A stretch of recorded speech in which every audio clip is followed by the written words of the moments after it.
Just a little over a year ago, people would laugh at you for saying that home prices are going to collapse. Zero rates kept mortgage rates so affordable that it didn't matter how high were the home prices. It made sense since the mortgage was split between 30 years, which would reduce your monthly payment to just a few $1,000s. But the post-COVID boom is now over. Interest rates are at over 4% and mortgage rates have risen to over 7%. Now, buying a house seems less attractive than it was when rates were at around 3 or 4%. A single percentage does play an important role. It could make a difference of $100, if not a few $100,000 over the course of the mortgage. And now imagine how much of a difference a few percentage points make. At the beginning of the year, the Fed was convinced that if it is going to raise the rates, it was definitely going to stop inflation. That seemed convincing because that's how it works. When inflation is rising too fast, you raise the rates. But as we are seeing that, even though the rates are at over 4%, inflation is still there. Yeah, it has declined a little bit, but it's still pretty much there. So the question is, why is inflation not decreasing even though the Fed has raised the rates? Here's what raising rates are going to do. It is going to crush the demand. And let me tell you this, crushing the demand doesn't necessarily mean fixing the problem. Crushing the demand means making people poorer, so they won't be able to afford what they could afford because people are now poorer. Companies have to decrease prices to be able to sell their products and services, but prices don't always rise because there is too much demand. There are other factors that influence the price, such as the cost of producing the product or the shipping cost. Definitely, zero rates did play the biggest role in creating this inflation in the first place, but you have to consider the fact that during COVID era, we also had people unemployed and were sitting at their homes with very little savings to survive. The COVID era had the biggest impact on the housing market.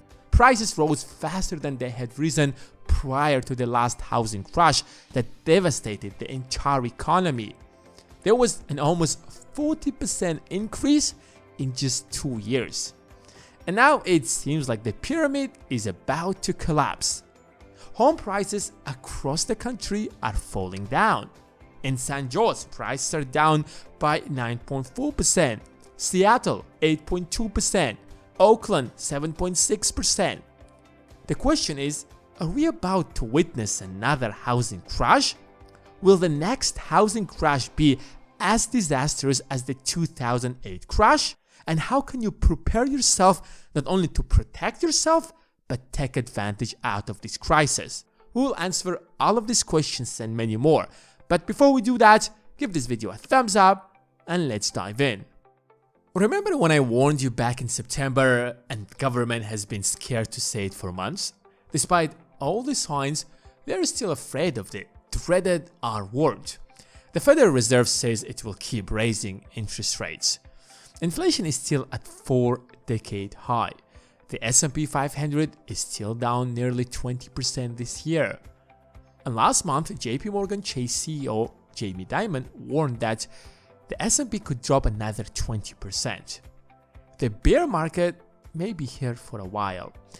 And at times like this, smart investors may need to do something else to stay afloat.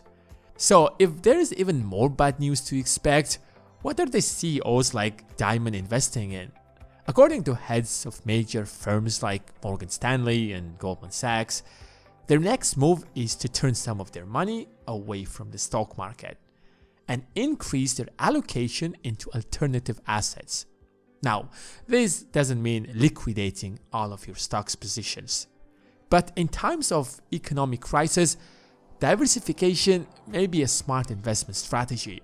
Today's sponsor Masterworks allows you to diversify your portfolio with a unique asset, one that, according to the MW All Art Index, appreciated at an annual average rate of 17.5% the last time inflation was at its current levels.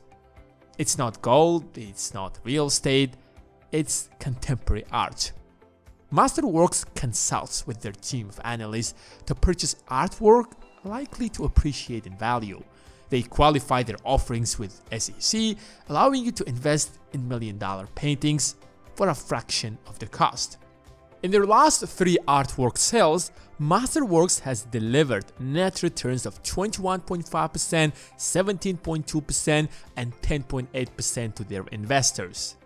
Nearly 600,000 people have signed up so far, and offerings have sold out within minutes.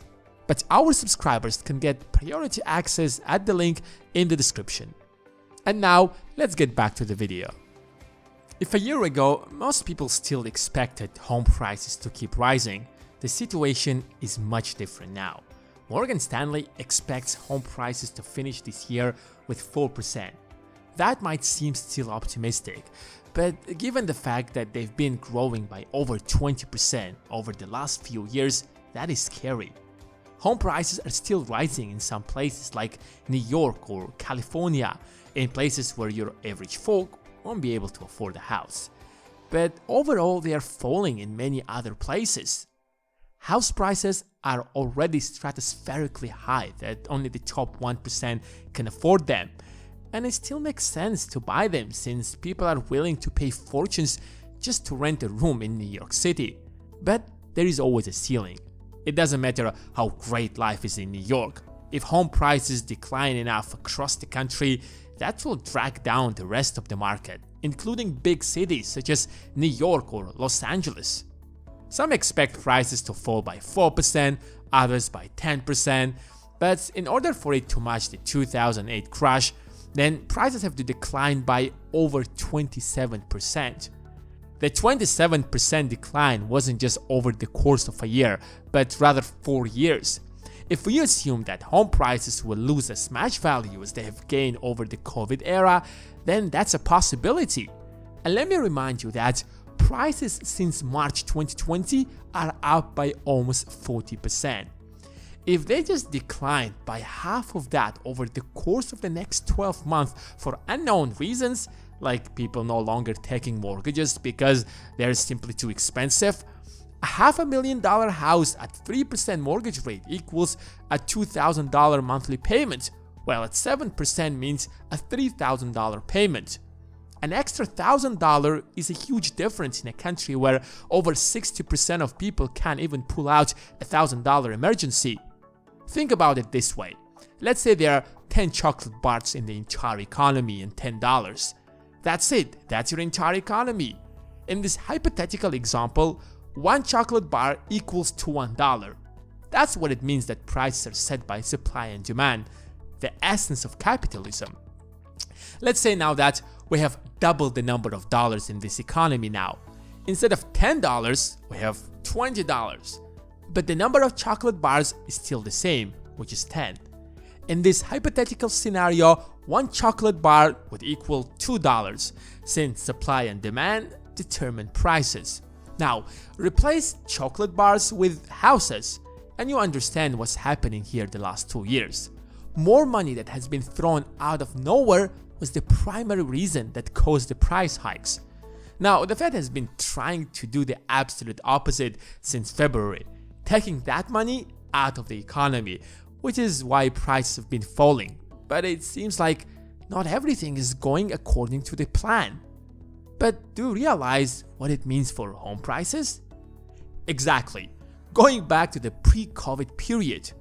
Of course, they will not go back as much as they were before, but even a 20% decrease would be disastrous. The Fed knows that, and they have a strategy. They don't really care if prices decrease by 20% or 40%. People won't panic and will gradually adapt to the new reality as long as it happens smoothly and gradually. So the crisis wouldn't be as bad as it might be if prices fell by 20% in a matter of a few months. After successfully crushing the entire stock market, sending crypto to absolute bottom, and crushing home prices in many cities across the country, inflation for October has been 7.7%. Honestly, I don't know what's the peak of hiking the rates. I would love to know that, but let's just hope that it ain't going to continue, because the consequences seems very terrifying. Here's what I think would be the right thing to do at this point. By the way, this is not financial advice. If you have been holding stocks, then everything has fallen to rock bottom. Asset prices like stocks and house prices will most likely further decline over the course of the next 6 months until we know for sure how high the Fed is willing to raise the rates. Around mid-December, the Fed is going to announce how much more it will raise the rates. If the rate hike would be more than 50 basis points, then it seems like the Fed is seriously willing to collapse everything just to bring inflation down. But I guess it wanted to send a message over the course of this year that if the Fed is going, it will raise the rates, it will, and will crush the market. No one should think that he is above the Fed, because prior to 2022, no one took the Fed seriously when it kept saying that it might raise the rates. So we might not have reached the bottom yet. Even if we have reached it, the Fed won't bring down the rates overnight. It will gradually bring them down unless the Fed decides to hike the rates to 20% as it did in 1980s, but I don't think that's happening.